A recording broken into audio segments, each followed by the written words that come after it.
नमस्कार प्यारे बच्चों, मैं अनीता बैरागी आज आपको 12th फिजिक्स चैप्टर 3 में किरचॉफ के नियम समझाऊंगी। तो सबसे पहले स्टार्ट करेंगे। सबसे पहले देखो, किरचॉफ ने जटिल विद्युत परिपथ में धारा वितरण ज्ञात करने के लिए 2 नियम दिए थे। ठीक है, उसमें जो हमारा पहला नियम है वो हमारा आवेश संरक्षण पर आधारित है। और नियम क्या कहता है वो हम पढ़ लेते हैं।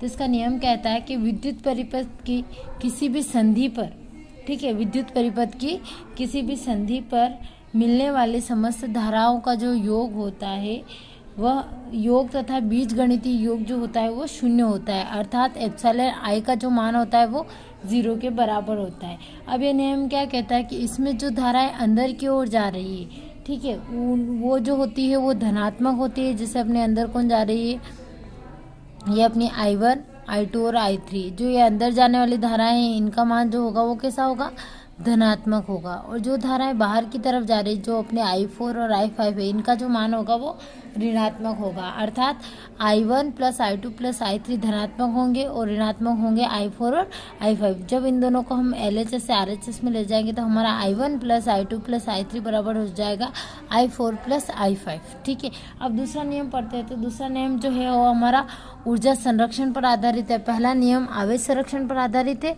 और दूसरा जो नियम है वो हमारा ऊर्जा संरक्षण पर आधारित है।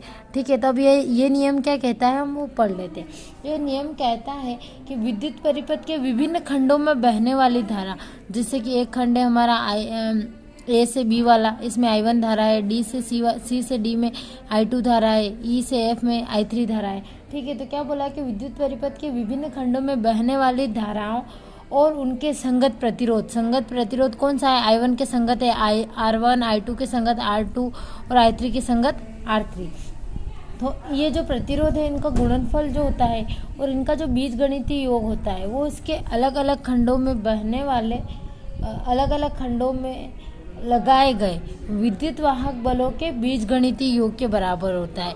अर्थात ये जो धारा है I1, जैसे ए से बी में जो धारा I1 है ये इसका और R1 जो प्रतिरोध है उसका गुणनफल, संगत प्रतिरोध का जो बीजगणितीय योग होता है वो अलग अलग खंडों में बहने वाले विद्युत वाहक बलों के बीजगणितीय योग के बराबर होता है, अर्थात समेशन I का जो मान होता है वो समेशन E के इक्वल होता है। ठीक है, अब हमने सबसे पहले लिया है बंद परिपथ ABCD और इसमें लगाया हमने किरचॉफ का नियम।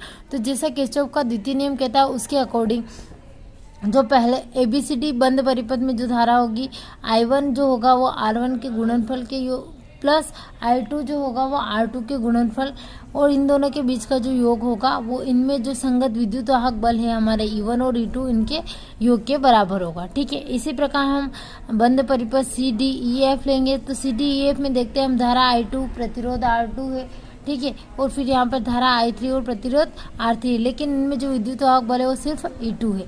ठीक है, तो समीकरण 1 व 2 से हमारे पास जो है बंद परिपथ ABCD में धारा का मान और बंद परिपथ CDEF में धारा का मान या विद्युत वाहक बलों का मान आ जाएगा और यही हमारे किरचॉफ के नियम है। अगला हम पढ़ेंगे व्हीटस्टोन सेतु। ठीक है, तो व्हीटस्टोन सेतु के बारे में हम पढ़ेंगे, स्टार्ट करते हैं। तो व्हीटस्टोन सेतु का सिद्धांत कहता क्या है कि सेतु के संतुलन की स्थिति में ठीक है, तो व्हीटस्टोन सेतु क्या कहता है कि सेतु के संतुलन की अवस्था में किन्हीं भी दो भुजाओं के प्रतिरोधों का जो अनुपात होता है वह उसकी संलग्न भुजाओं के अनुपात के बराबर होता है। जैसे दो भुजाएं हमारी है ए और बी, इसके तो जो दो अनुपात है P और Q वो जो संगत R और S के बराबर होंगे। ठीक है, अर्थात क्या हो जाएगा, P अपॉन Q बराबर हो जाएगा R अपॉन S। इसमें हमने कुंजी K1 और कुंजी K2 लिए। जब इनको दबाया जाता है तो परिपथ में धारा बहने लगती है। यह धारा बिंदु A पर जाकर दो भागों में विभाजित हो जाती है।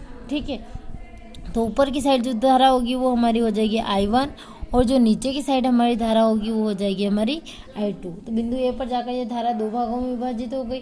ठीक है, तो किरचॉफ के नियम से हम बंद परिपथ ACDA में लगाएंगे। ठीक है, किरचॉफ का नियम तो इसमें पता है हमें I1P, ठीक है, प्लस IgG और ये अपोजिट डायरेक्शन में है तो ये हो जाएगा हमारा -I2R। तो ये हमने लिखा बंद परिपथ ACDA में I1P plus IgG minus I2R